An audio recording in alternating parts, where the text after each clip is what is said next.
প্রিয় কারারক্ষী ভাই ও বোনরা, আজকে আপনাদের জন্য আবারও নতুন গুরুত্বপূর্ণ প্রশ্ন নিয়ে হাজির হয়েছি। ইনশাল্লাহ এখন থেকে অনেকগুলো প্রশ্ন কমন থাকবে এবং যে কোনো চাকরির পরীক্ষায় আপনি কমন পাবেন।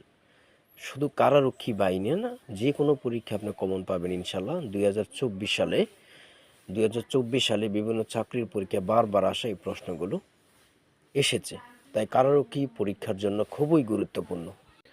আপনি যদি কারারক্ষী ও মহিলা কারারক্ষী পরীক্ষার্থী হয়ে থাকেন, আপনাদের জন্য অনেক যাচাই বাছাই করে গুরুত্বপূর্ণ সাজেশন তৈরি করা হয়েছে।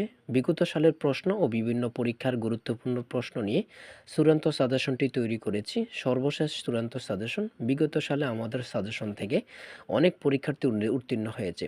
যদি আপনি উত্তীর্ণ হতে চান, আমাদের সাজেশনটি আপনার জন্য যথেষ্ট হবে। অধ্যায়ভিত্তিক সাজেশন, কোনো এলোমেলো প্রশ্ন নেই।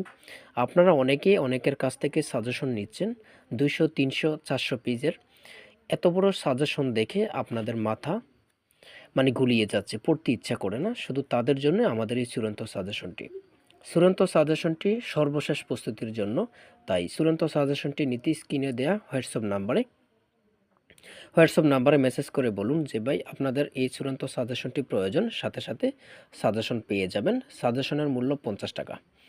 মূল কথায় চলে আসি। দেখেন, আমি মূল কথায় চলে আসলাম। বাংলা সাহিত্য ছন্দের জাদুঘর বলে খ্যাত কে? সত্যেন্দ্রনাথ দত্ত। ভাষার ক্ষুদ্রতম একক কোনটি? ধ্বনি।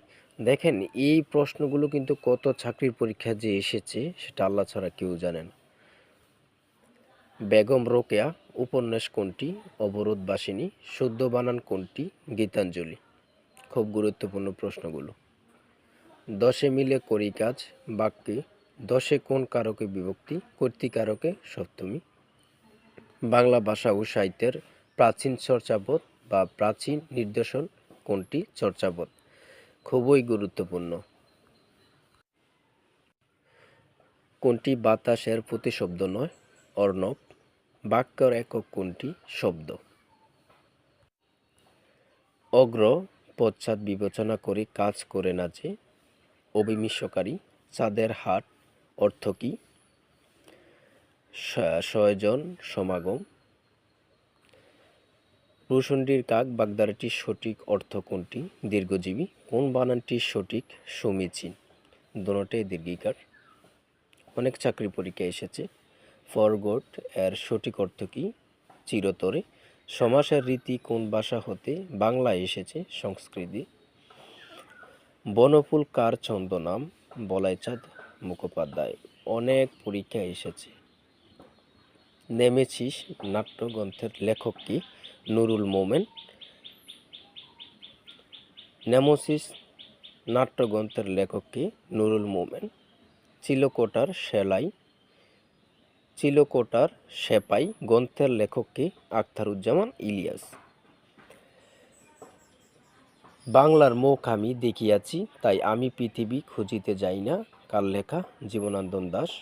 ক্ষুধার রাজ্য পৃথিবী গদ্যময় চরণটি রুচিও তাকে? সুকান্ত ভট্টাচার্য। কোনটি মুক্তিযুদ্ধ ভিত্তিক উপন্যাস? আগুনের পরশমণি। খুব গুরুত্বপূর্ণ। আগুনের পরশমণি এটা করেছে হুমায়ুন আহমেদ। আমার বাইয়ের রক্তে রাঙানো 21শে ফেব্রুয়ারি গানটির সুরকার কে? আবার অনেক সময় বলে থাকে গানটির গীতিকার কি? এই দুইটা প্রশ্ন অনেকবার আসে, অনেক। আব্দুল গাফ্ফার চৌধুরী। সুলতানা স্বপ্ন কোন ধরনের গ্রন্থ? উপন্যাস। বাংলাদেশের স্বাধীনতা যুদ্ধ দলিলপত্র কে করেছেন? হাসান হাফিজুর রহমান। নিচের কোন বানানটি সঠিক? পরিষ্কার। ভাষার ক্ষুদ্রতম একক কোনটি? ধ্বনি।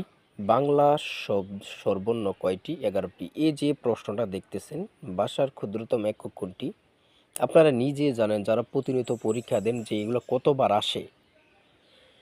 আচ্ছা, যুক্তাক্ষরে কোন দুটি বর্ণ রয়েছে? দ প্লাস ধ। নিম্নের কোনটি শব্দের আগে বসে? উপসর্গ। নিচের কোনটি গুণবাচক বিশেষ্য? মধুরতা। নিচের কোন শব্দটি তৎসম শব্দ? জীবন। হিসাব শব্দটি কোন ভাষা থেকে এসেছে? আরবি। হিসাব শব্দটি কোন ভাষা থেকে এসেছে? আরবি। ক্রিয়াপদের মূল অংশকে কি বলে? ধাতু বলে, ধাতু বলে। গ্রাণ শব্দটির সন্ধি বিচ্ছেদ গ্রা প্লাস অন, গ্রাণ। সমাস ভাষাকে সংক্ষেপে বলে। কোনটি উভয়লিঙ্গ সন্তান? খুব গুরুত্বপূর্ণ, কোনটি উভয়লিঙ্গ সন্তান? কবিতা শব্দের বহুবচন কোনটি? কবিতাগুচ্ছ। কবিতা শব্দের বহুবচন হচ্ছে কবিতাগুচ্ছ। ছাদ থেকে পানি পড়ে কোন কারকে কোন বিভক্তি অপাদানে পঞ্চমী? গুরুত্বপূর্ণ অনেক। তারপর রয়েছে চর্যাপদ বাংলা ভাষার রচিত, এটি প্রথম প্রমাণ করেন কে? সুনীতি কুমার চট্টোপাধ্যায়। খুব গুরুত্বপূর্ণ, কবি কবি কঙ্কন কার উপাধি? মুকুন্দরাম চক্রবর্তী। কবর নাটকটির রচয়িতা মুনীর চৌধুরী। কোন বইটি রবীন্দ্রনাথ ঠাকুরের রচয়িতা নয়? শেষ বিকালের মেয়ে। কাজী নজরুল ইসলাম যে কবিতা রচনা করার জন্য কারাবরণ করেন? আনন্দময়ী আগমনে। খুব গুরুত্বপূর্ণ এই প্রশ্নটি। মুক্তিযুদ্ধ বিষয়ক উপন্যাস মা রচনা করেন? মুক্তিযুদ্ধ বিষয়ক উপন্যাস মা রচনা করেন আনিসুল হক। আমার দেখা নয়ছিন এর প্রকাশকাল হচ্ছে 2020, সেটা করেছে বঙ্গবন্ধু শেখ মুজিবুর রহমান। যুক্ত ব্যঞ্জনের বিশিষ্ট রূপ হলো হ প্লাস মূর্ধন্য। জিহ্বা শব্দের উচ্চারণ জিহ্বা। অনেক চাকরি পরীক্ষা এসেছে। 71-এর দিনগুলো রচনা করেন জাহানারা ইমাম। নয়নছাড়া গ্রন্থের বা গল্পের রচয়িতা সৈয়দ ওয়ালিউল্লাহ। সবাই ভালো থাকবেন, সুস্থ থাকবেন, আর অবশ্যই চ্যানেলটি সাবস্ক্রাইব করে পাশে থাকবেন, লাইক কমেন্ট করবেন। আমরা প্রতিনিয়ত খুব গুরুত্বপূর্ণ প্রশ্ন দিয়ে থাকি, তাই অবশ্যই চ্যানেলটি সাবস্ক্রাইব করবেন। আল্লাহ হাফেজ।